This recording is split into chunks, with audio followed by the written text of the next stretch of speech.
I think when I was, I don't know, 5 or 6 or something, I thought I was insane. It was just strange. Because it was clear that other people did not, their mind wasn't exploding with ideas. It was like, and strange. I don't think you'd necessarily want to be me.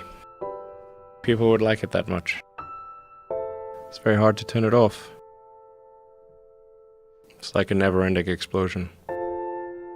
All the time.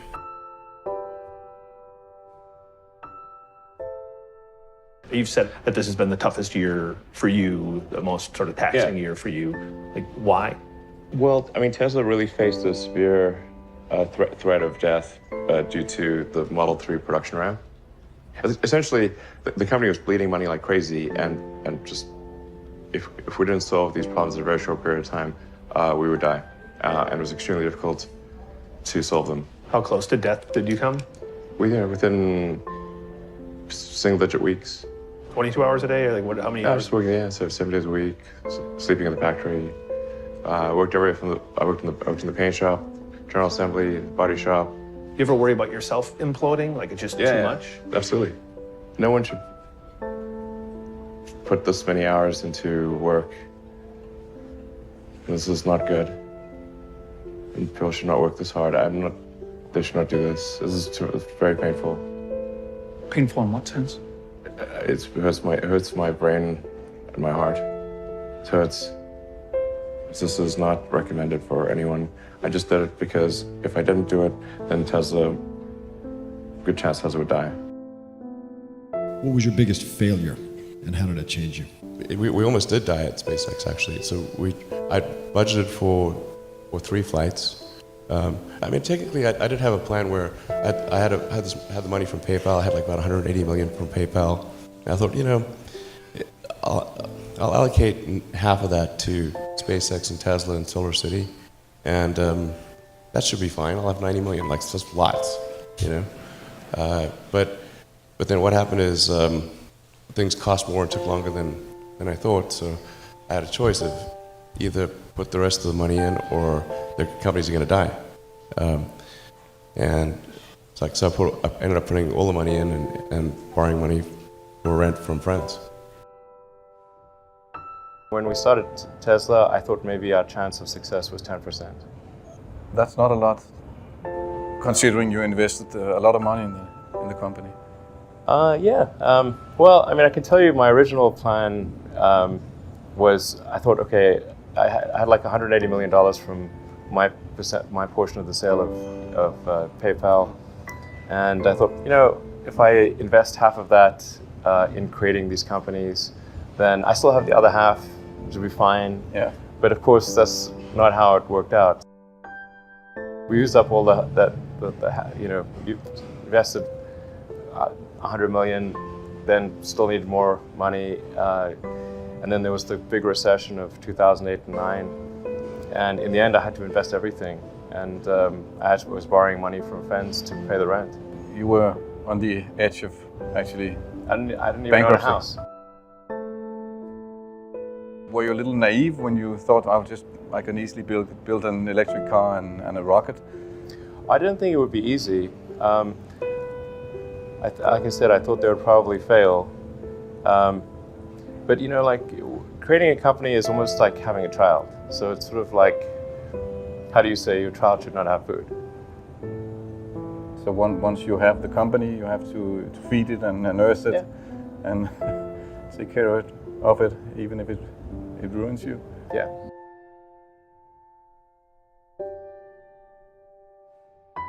But suppose there were some tough times in 2008, end of 2008. How did you get through that period of crisis? Yeah. Can we just break for a second? Sure, of course. You want to wait a little while? Yeah, sure hope it was worth it. Sure hope so. Sure hope it was worth it. If you have an advice to the young people globally who want to be like Elon Musk, what's your advice to them? I think that probably they shouldn't want to be. You? I think it sounds better than it is.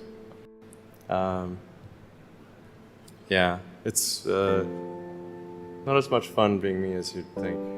There's definitely, it could be worse for sure, but it's, I'm not sure I want to be me.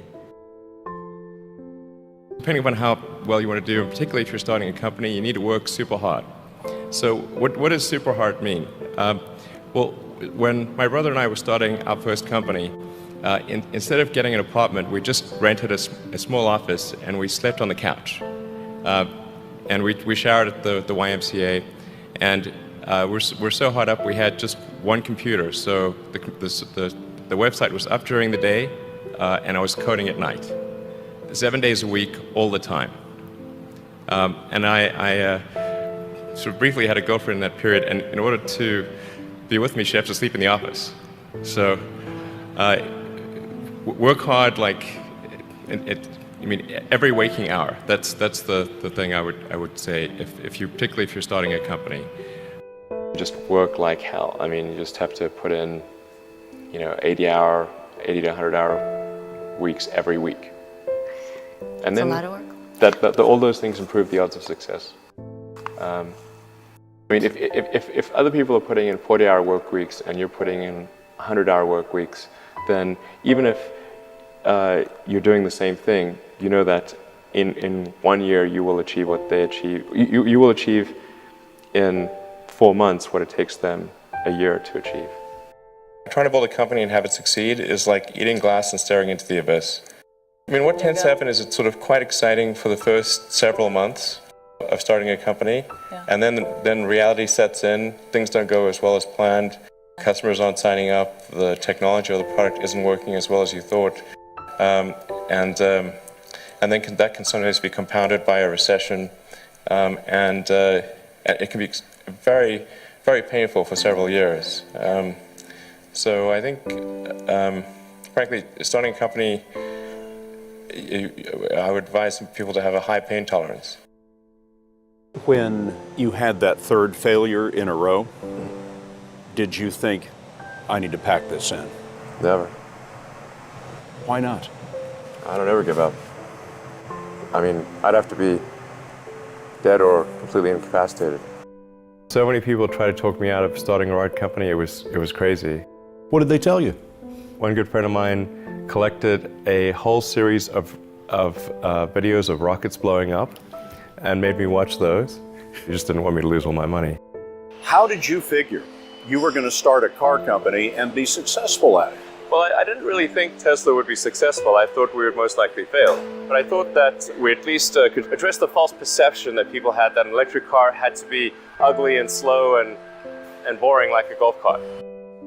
But you say you didn't expect the company to be successful, then why try? If something's important enough, you should try, even if the probable outcome is failure. It has actually been a very difficult journey, I have to say. Yeah.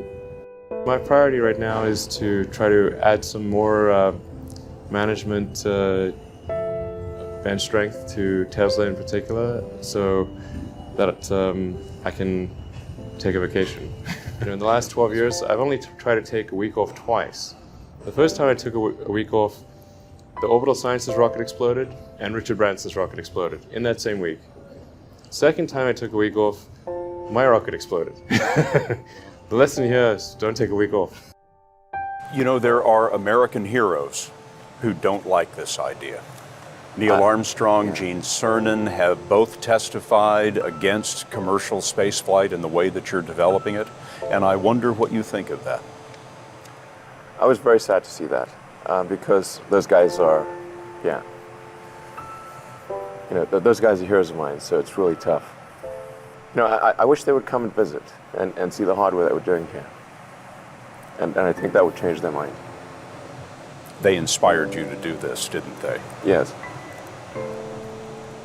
And to see them casting stones in your direction. It's difficult. Did you expect them to cheer you on? So they're hoping they would. What are you trying to prove to them? What I'm trying to do is to make a significant difference in in spaceflight and help make spaceflight accessible to almost anyone. Where does that come from, or how do you think about making a decision when everyone tells you this is a crazy idea? Or where do you get the internal strength to do that? Well, first of all, I'd say I actually think I feel fear quite strongly. So it's not as though I just have the absence of fear. I feel it quite strongly. But there are just times when something is important enough, you believe in it enough, that you do it in spite of the fear. People shouldn't think, well, I feel fear about this and therefore I shouldn't do it. It's normal to feel fear. Like there'd have to be something mentally wrong if you didn't feel fear. So I think that there's certain things that are necessary to ensure that the future is good. And some of those things are, in the long term, having long-term sustainable transport and sustainable energy generation. And to be a spacefaring civilization, and for humanity to be out there among the stars and be a multiplanetary species.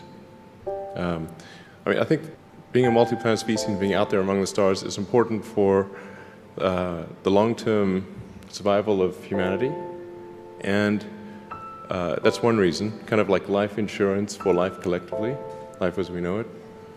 But then the part that I find personally most motivating is that it creates a sense of adventure, and it makes people excited about the future.